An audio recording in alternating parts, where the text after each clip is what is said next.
and salutations. It is I, Professor Macabro, here again to regale you with a movie review. Yes, indeed, yes, indeed.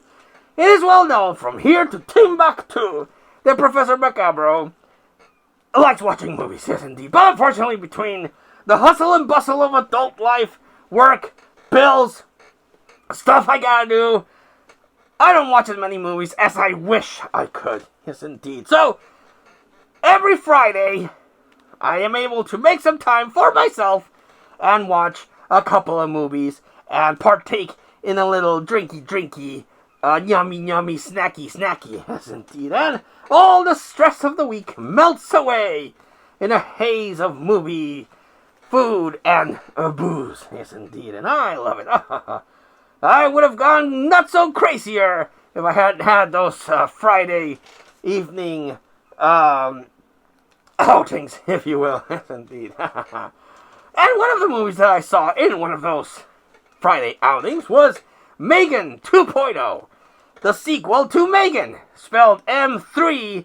Yes, indeed. And this was brought to us by James Wan, who, if I'm not confusing him, it was part of Saw, and did the Annabelle and the Conjuring, and this was basically, well, a lot of people quoted it as basically being just Annabelle for the digital world.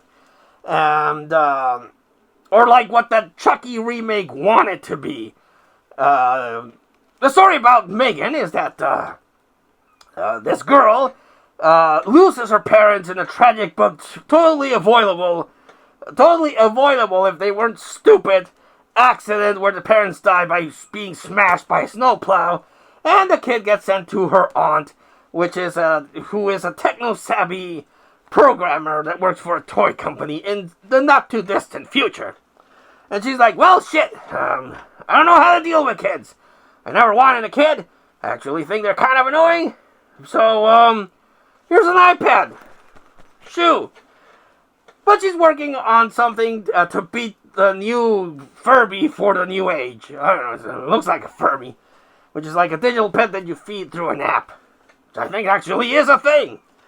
So she develops M3GAN, this life-size robot that is able to basically be what an iPad already does. A teacher, a mentor, a therapist, a companion, and like it tends to happen a lot, she makes this thing, and before she even knew what she had, she patented it, she developed it, and she put it out on market. And she's testing it out on her niece. But of course, she doesn't take into consequences. I guess it's something I've always questioned. Do horror movies not have horror movies in their own universe? Did she not see things like Ex Machina, or the Terminator series, or The Matrix, about the dangers of AI? Honestly, do horror movies not exist within the universe of horror movies? Because she makes this thing, and the only thing she cares about is getting rid of the kid, and then developing something for the toy company. And she's like, protocols, safety protocols, fuck that shit, we don't need that shit, I just need to get rid of this kid and show something to my boss. So of course M3GAN gets super attached to the kid, and then her programming goes amok, and chaos ensues before they have to take her down. So yes, indeed, that's M3GAN. And in M3GAN, but it's a horror sci-fi movie.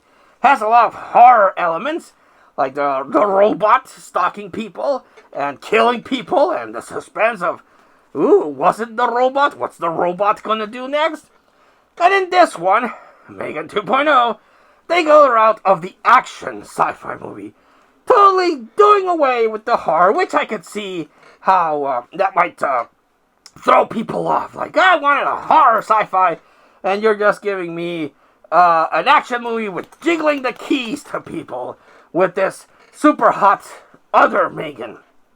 Because the government was able to get a couple of files through, it wasn't the government, it was a private company developed, using the stolen plans of M3GAN, a robot to use as a weapon, and then sold it to the government.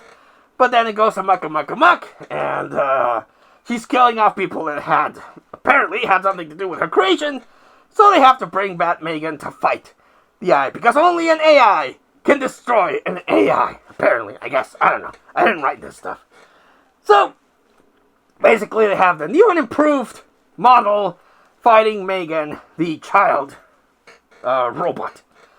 And, you know, a lot of people complain that, yes, it's not horror.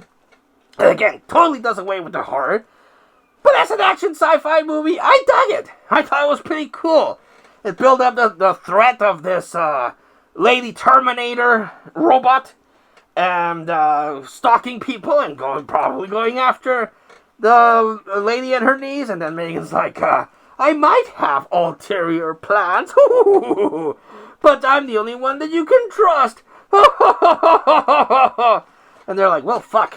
We're fucked. But what other choice do we have? And then you eventually have the epic battle. And despite her flaws, M3GAN is still faithful to her main programming to protect the child, no matter what. And of course, then there's this big reveal of a plot twist. And then a second plot twist that, again, could have been avoided, but everyone in this universe is a fucking dumbass. And they just make things worse. But it makes for an entertaining movie. At least I was entertained. I quite enjoy M3GAN 2.0. And I'm actually, not gonna lie, I'm actually disappointed that the proposed third M3GAN is not gonna happen. Because apparently this one did very poorly in the box office. And the studio was like, oh no, we already took a risk with M3GAN 2.0. We can't really dump any more money on a third one. Which is a shame, because again, I would have liked to have seen where they go with this after this entry. Yes, indeed. Would have been interesting, I think, to see where they go. Do they go back to the horror? Do they keep on with their jingle keys in front of the audience action extravaganza? I would have been quite curious. The special effects are not that bad. I actually quite like the special effects in this one. I thought they were pretty well done. The action fighting scenes were pretty cool. I dug it. M3GAN is a little bit of a bitchy character, but again, she's AI, so you can't get away with it. The only flaw that I see in this movie is, again, that all the characters are fucking dumbasses. Idiots. Fucking idiots. Each and every one of them, from the programming chick, to the kid, to the government, to the private company, to the people that help out the aunt that created M3GAN. They're all idiots. Fucking idiots. And they just make everything worse and worse and worse and worse and worse. But other than that, I still enjoyed it. I still thought it was a fun time. Good action scenes. Humor, hit or miss, but good action scenes, good effects. And I quite had a good time with M3GAN 2.0. And I hope somehow, some way, they are able to make the proposed third one. Hopefully. We've gotten direct-to-video movies from good movies, so maybe. I just hope they don't do a TV show. Fuck that idea. No TV show. Make a third one or make nothing at all. Yes, indeed. Have you seen M3GAN 2.0? Did you like it? Did you hate it? Let us know in the comments down below. But until I see you all again next time, this has been Professor Macabro thanking you and wishing you all, like always, a good evening.